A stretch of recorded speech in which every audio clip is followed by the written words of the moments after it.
値上げのニュースで必ず聞く一言があります。原材料の高騰により、私もずっと仕方ないなで受け流してきました。でも、ある日、ふと思ったんです。本当に、それだけでこんなに上がるのかな。調べてみたら、その一言の裏に、私の知らないもっと大きなものが隠れていました。火曜の夕方、いつものスーパー、いつもの食パンに手が止まりました。198円が238円、たった40円。でも毎週買えば1年で2000円を超える。卵も油も全部上がっている。原材料が上がったから仕方ないと思いかけて、すぐ引っかかりました。小麦がなんでパン1個を40円も押し上げるんだろう。隣の女性が独り言みたいに言いました。これ小麦だけのせいじゃないと思うよ。その時は意味がわかりませんでした。家に帰ってまず原材料を調べました。原材料は商品を作る中身の値段。パンなら小麦粉や塩です。その小麦は日本ではほとんどが輸入。初めて知って驚きました。日本の小麦は国がまとめて買っている。その値段を国が半年に一度決めている。その値段が2021年の秋から立て続けに約2割ずつ上がった。一番高い時でコロナ前のおよそ 1.5 倍。理由はロシアとウクライナの戦争です。この2国だけで世界の小麦の輸出のおよそ3割。遠い国の戦争が私の食パンにつながっていた。ニュースの原材料の高騰は本当でした。でも変なんです。小麦の世界の値段は今はもう戦争の前まで下がっている。なのに私のパンは238円のまま。原材料のせいだけじゃ説明がつかない。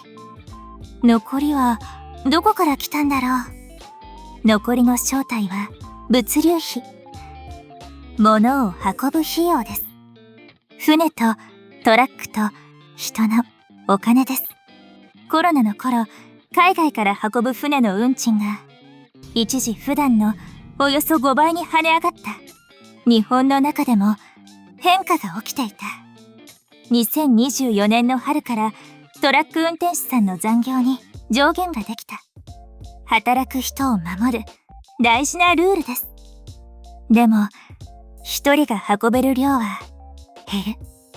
このままだと2030年には荷物の3分の1が運べなくなる。そんな国の試算まであるんです。だから国はトラックの運賃を平均 8% 上げると決めた。運ぶ人が足りない。それが小麦と関係なく私のパンに乗っていた。あの女性の一言が半分分かった気がしました。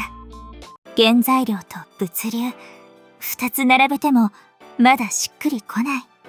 3つ目を知った時、最初の思い込みが崩れたんです。円安、円の価値が下がること。これが一番大きな隠れた力でした。円は3年ほどで1ドル110円くらいから、一時160円を超えた。およそ37年ぶりの円安、価値が5割近く下がった。日本は食べ物のカロリーの6割以上を輸入に頼っている。石油に至っては 99% が輸入。円が安くなると海外から買うものほとんど全部が高くなるんです。驚いたのはここからでした。海外から仕入れるものの値上がりのうち、およそ7割が物高でなく円が安くなったからだった時期がある。原材料の高騰そのものより円安の方が効いていた。円安は輸入する小麦にも船の燃料にも同時に重なる。原材料の高騰を土台に円安が全部を押し広げていた。膨らんだコストをお店は値段に乗せるしかない。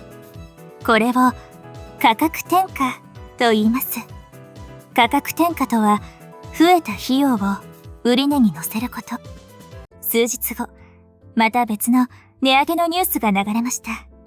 原材料の高騰により、前の私なら仕方ないな、で終わっていた。でもその日は原材料の高騰の一言を頭の中で思わず3つに分けて聞いていたんです。原材料がどれくらい、運ぶコストがどれくらい、その奥で円安がどっちも押し広げている。